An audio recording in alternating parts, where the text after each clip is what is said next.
One of the features of modern life and modern business is that there's all this pressure to grow, to scale, to do more with less, and lawyers and their teams are not exempt, not by a long shot. On the one hand, it makes some sense, right? We want to leverage our resources, leverage our impact. But growth for growth's sake isn't always the healthiest approach, either for your business or for the people in it. It turns out there are ways to generate profit and create value that don't require you to always be searching for that next growth or next scale opportunity.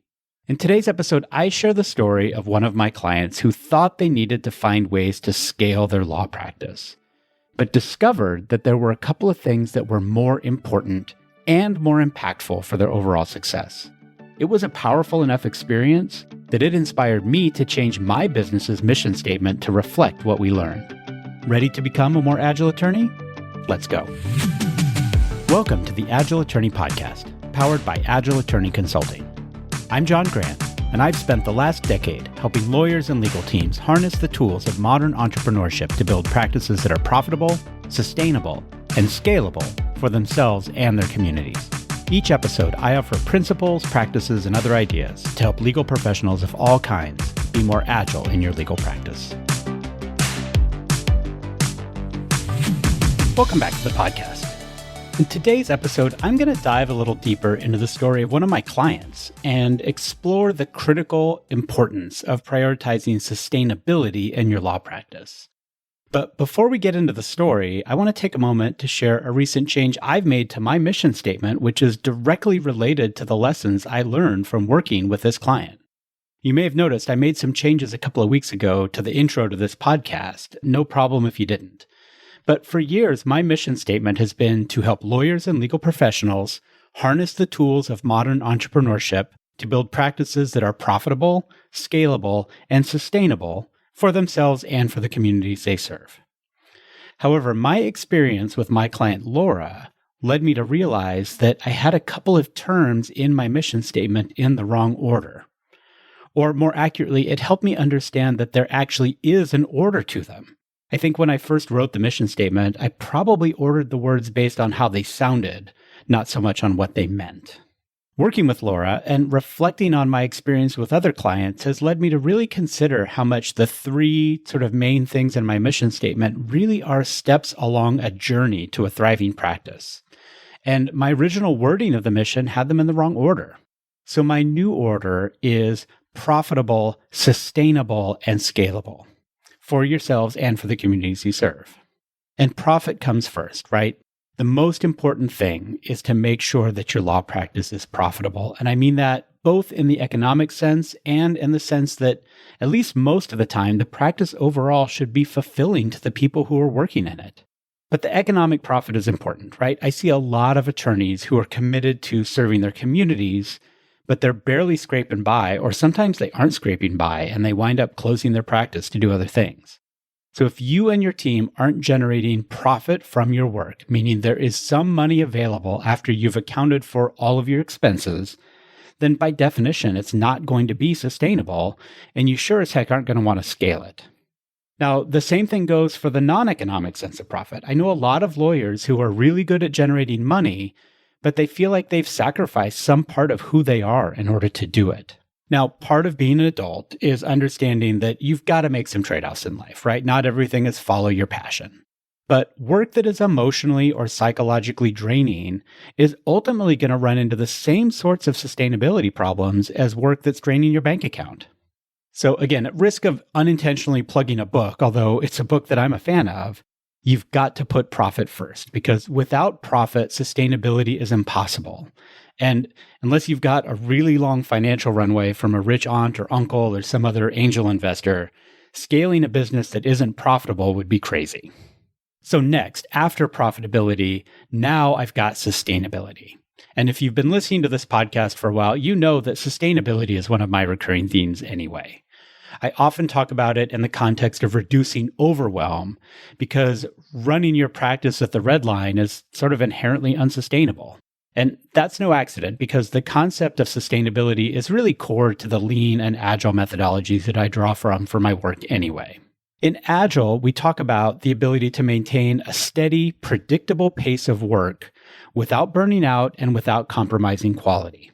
And it's all about finding a rhythm, a cadence that allows you to deliver value consistently over the long term. And Agile principles promote sustainability through some of its practices like iterative work, regular feedback, continuous improvement, and really by breaking work down into smaller, more manageable chunks and frequently reviewing progress for that work. Agile teams really do make themselves more adaptable to change and are better able to avoid committing to too much work relative to their capacity. And this is critical, right? Both at a business level and a human one, because we want our people, who are usually our most important resource, to be able to maintain a sustainable cadence and balance in their lives that prevents the kind of chronic stress or other sort of emotional, psychological things that lead to burnout. If we go all the way back to episode 2 of this podcast, you might recall that we talked about one of my favorite terms, which is the honest reckoning with capacity. And the key idea here is that your capacity is finite, no surprise, right? But it can be hard for us to recognize that there is, in fact, a limit to the amount of work that you and your team can realistically handle in a given period of time. And to make good decisions about how you manage your workload so that you can deliver value in a smooth and predictable way, you need to accept your current capacity and try to define it as it is, not as you wish it were, not as you want it to be. Then the other thing happens, because once you engage in that honest reckoning with capacity, you have no choice but to take the next step, which I often call the brutal assessment of priorities. And it's brutal, right? Because inherent in the act of prioritizing one thing is the fact that you've just deprioritized everything else. And as humans, we hate deprioritizing things. But of course, that's also part of being an adult, right? Recognizing that you've got to make hard choices around what's important and what's less important, even if we don't always get it exactly right. So with that in mind, let's talk about Laura and how her journey helped me realize that you can't scale your way out of a sustainability problem. And let me start by saying Laura has given me permission to talk about her story, although as with anything, I'm sure I'll probably tell it a little differently than she might. So Laura is a family law practitioner based in British Columbia, Canada. I think I might have previously referred to her as being in the Pacific Northwest, but generally she's in Cascadia, where we all have sort of a strong affinity for another. When Laura first reached out to me, she was interested in some of the flat fee and limited scope family law work that I've been helping with in my capacity as board president at the Commons Law Center and some of the other work I've done with other clients of mine. And one of the things that I think Laura and I really share is a very strong access to justice bent, right? We're trying to improve access to legal services for everyday people. And it's one of her goals, right? To make legal services affordable for everyday folks in her community. And so another way of thinking of this sustainability goal is that Laura was looking for ways to define and deliver her legal products and services in ways that might be more scalable than the traditional billable hour approach, but that would also be more affordable for her target audience.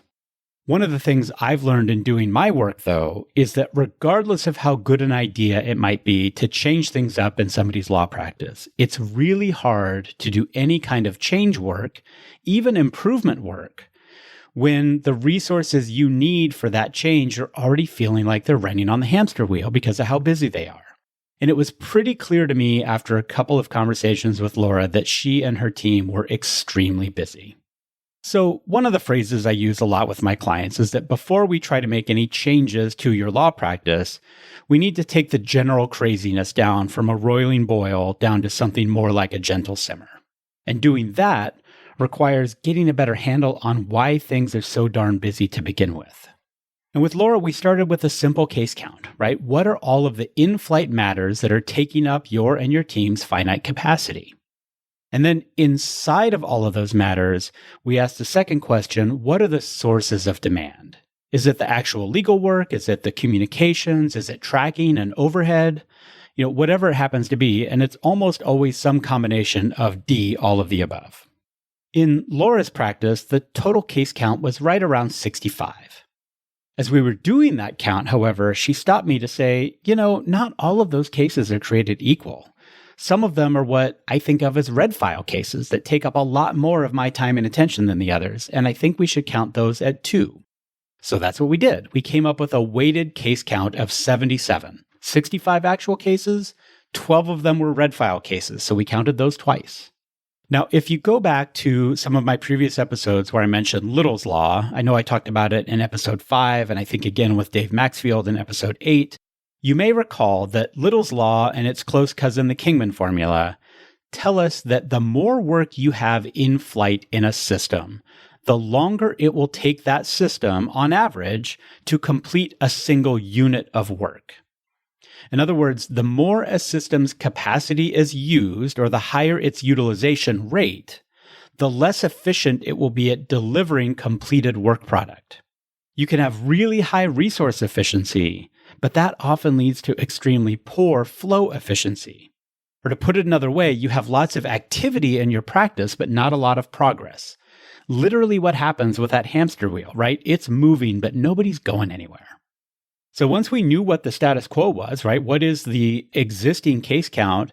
I asked Laura, what would an ideal case count look like? So in other words, what's the number of weighted cases you feel like you could reasonably handle without feeling like you're having to make diving catches all the time? And her answer surprised even me. It was 40.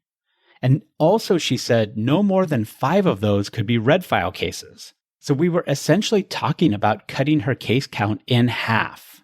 And that actually raised a little bit of a red flag for me in terms of keeping the practice profitable.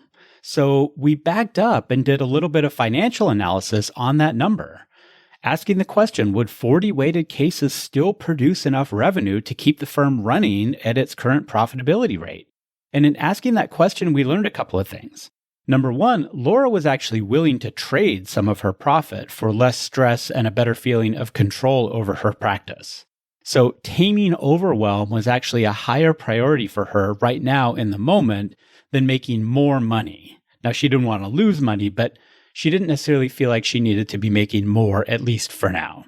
But the thing that we also learned when we ran some of the high-level numbers is that she shouldn't have to make that trade, and especially for her hourly work, because the demand for her time and attention already exceeded her capacity. So removing some of the excess demand wouldn't really have an impact on her bottom line. You can't put more water in a bucket than the bucket can hold, right? Her capacity was full. She was using it all. So excess demand for hours wasn't really doing her any good. What's more, we determined that Laura might be able to actually increase her amount of billable time because fewer cases overall meant that less of her total capacity was going to get sucked up by the non-billable administrative overhead work that she felt like was taking up so much of her day. So with the expectation that this work was not going to be detrimental to her profitability, we developed a 3-part strategy for Laura to reduce her caseload based on these concepts from episode 5 and this notion of close the closable. And I should say we had already built a Kanban board for Laura. And so we had the cases on the board and we kind of knew where they were in her overall process. And that really helped us in identifying where the opportunities to close cases were. So step 1 was to look at the right side of the board and identify cases that were really close to being done, but maybe just needed a little push to get it all the way across the finish line. Right? And this is really common. I've talked about it in other episodes where we have cases where we finish the bulk of the legal work, but there's just some administrative stuff that needs to happen to wrap it up, to close it in our systems, to get that disengagement letter out, or otherwise just confirm that we can get it off of our plates. So that was a big chunk of the close the closable work that Laura and her team were able to do. The next thing we did is we actually looked all the way at the other end of the board, at clients that were relatively new in the process. And specifically, we looked for clients that were being non-responsive or otherwise sort of not engaged in solving their own problems. And we came up with a strategy to basically send a fish or cut bait message to those clients. We said something like, look, we know that you've engaged us as your lawyers, but we asked you to do some homework, to do some other work, to get us the information we need to do the legal work for you, and you're not doing it. And so we came up with a hard deadline and said, if we don't get the information from you by a certain date, then we're actually going to disengage you. And the third thing we did, and this isn't so much about closing the closable, but we got a lot more selective about taking on new cases. I've talked about this previously as an intake pause. And it really is about when you wind up defining what your total carrying capacity is, then you need to do that drum buffer rope exercise that I've talked about when I talk about theory of constraints to make sure that you're not letting new cases in the intake door until something goes out the outtake door, and really until enough things go out the outtake door that new intake isn't going to continue to put you over the capacity that you've defined for yourself. And so this close the closable really was the theme for Laura and her team over the next several months. And I have to say, they executed the strategy beautifully, because I think it took about 3 months for them total to get their weighted caseload down from that 77 number into the mid 40s. And she hadn't quite hit her target of 40, right? Which was a made up number to begin with. And she still had a few more than 5 of those red file cases, which was the other part of her goal. But the overall improvement was substantial. Most importantly, the impact on Laura's stress levels and her work-life balance was kind of remarkable.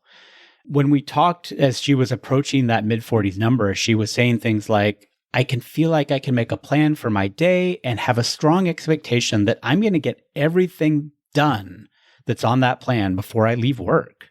Another thing she said was, I feel like I can finally be proactive on some of these cases instead of feeling like I always have something to catch up on.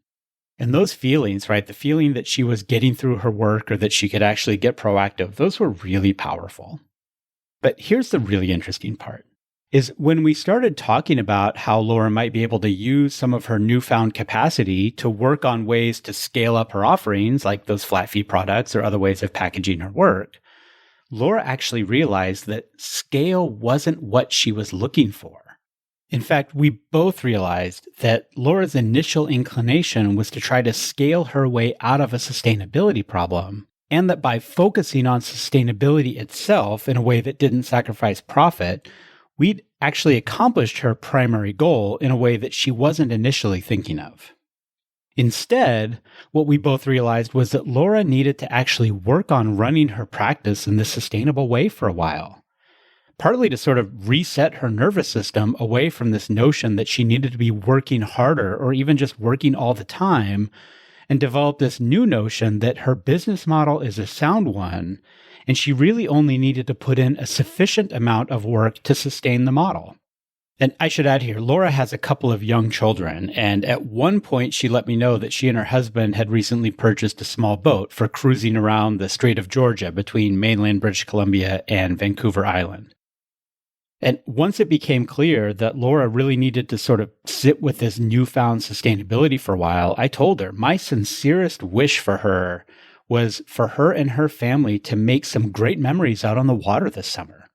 And if you've never spent any time in the summer in coastal British Columbia, I can tell you it is absolutely spectacular. Now, the other thing we needed to come to terms with, though, was that Laura working within her capacity, meaning with a lower in-flight case count, didn't necessarily meet her goal of improving access to justice or access to legal services for the communities she serves. Or so she assumed. But one of the things that Little's Law teaches us is that by managing capacity in a way that prioritizes throughput, meaning you're accelerating the speed at which work gets done by working on fewer things at once, you can actually increase the number of completed projects you finish over a longer time period. This is why we meter the on-ramps for busy highways. It's not about rewarding people who get on the freeway first. It's because everybody is going to get home faster if we control the utilization rate of that highway. There's fewer cars on the freeway at once, but over the course of a couple of hours, more of them are getting where they need to go. And I'll admit that we haven't quite borne that out with data in Laura's practice yet, but at least in theory, she and her team should be able to help about the same number of people, if not a few more, over the course of a year, even if they're working on fewer matters at once. And finally, I'll say, Laura is not giving up on the idea of developing a more scalable practice, more scalable products and services inside of her practice. but she is giving herself permission to not feel like she has to do it right now. She's got a lot of her career ahead of her, and it's really truly not on her to solve the access to justice gap all by herself. I'd argue that it would be a lot worse for access to justice overall for Laura to burn out and wind up either taking a job where she doesn't have to worry about all the administrative work, but also doesn't have as much control over her client mix, or maybe wind up leaving the legal profession entirely, as so many lawyers tend to do. So it's perfectly reasonable for Laura to take a few months or even a few years and just run her practice in a sustainable way. So like I said, Laura's experience and my experience working with Laura has really crystallized for me the importance of prioritizing sustainability over scale. Because if you try to scale in an unsustainable way, you're only going to accelerate that day of reckoning where the craziness of it all catches up with you in one way or another. And who knows how it's going to hit you when that day comes. All right, I want to offer my sincerest thank you to Laura for allowing me to tell her story. And hopefully my recollection of things tracks pretty closely to yours. We can chat about it some more if you want to. But for everybody else, as we slide into the summer season, I hope that you're able to find ways to turn the roiling boil of your practice into something more like that gentle simmer. If you haven't already tried it, I will suggest that capping your total in-flight caseload is a really good place to start. But regardless of what you try, hopefully you have some equivalent of Laura's boat, right? Something that you can spend some time doing in a way that gives you fulfillment and recharges your batteries a little.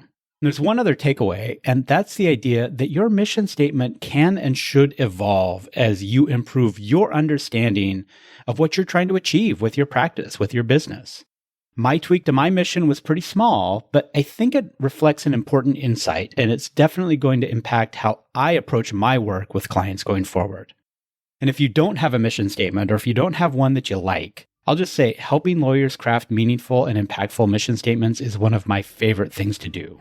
So please don't hesitate to reach out to me if you could use a little help with that. That's it for today's episode. Talk to you again next week. Thanks for listening to the Agile Attorney Podcast. I'm your host, John Grant. If you found today's episode interesting or useful, please share it with someone who you think would benefit from a more agile approach to their legal practice. If you have any questions, feedback, or maybe a topic you'd like to hear me cover, you can reach me at john.grant@agileattorney.com. To help other attorneys and legal professionals discover this podcast, it helps a lot if you could rate or review me on Apple Podcasts or Spotify. And, of course, be sure to subscribe in your favorite podcast app. This podcast gets production support from the fantastic team at Digital Freedom Productions, and our theme song is the instrumental version of Hello by Lunara. That's it for today's episode. Thank you for listening, and see you next time.